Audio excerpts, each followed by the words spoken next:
Good evening. I'm Andrea Klein-Thomas in for Jessica Moore.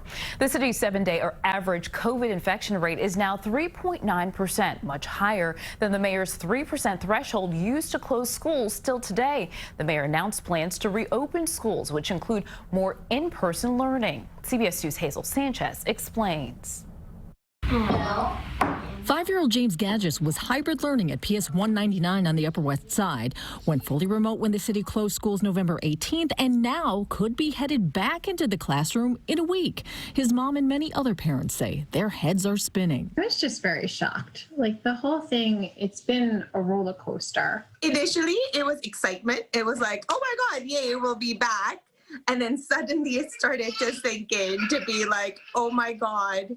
Are we ready? It just seemed too soon. Sunday, Mayor de Blasio and Schools Chancellor Richard Carranza announced schools will be reopening in phases.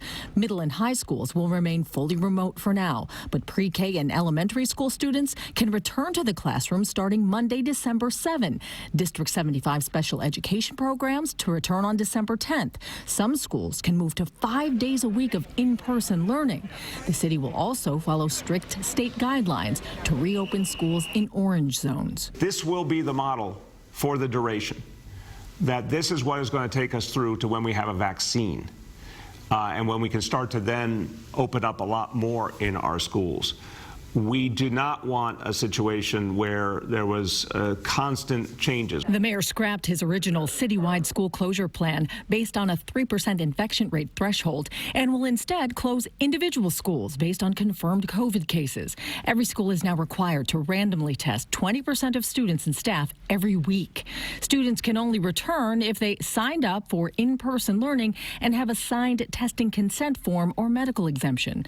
The teachers' union leadership says it's supportive of the phased reopening, but some teachers say it's too soon and weekly testing should be mandatory for everyone. I think it's reckless. We weren't consulted, and this is making us very uneasy about the health and safety of our students, their families, our safety and health, and the families that we go home to. Governor Cuomo says he supports the city's reopening plan, which could include the reopening of some schools in orange and red zones, still abiding by state guidelines. Hazel Sanchez, CBS 2 News.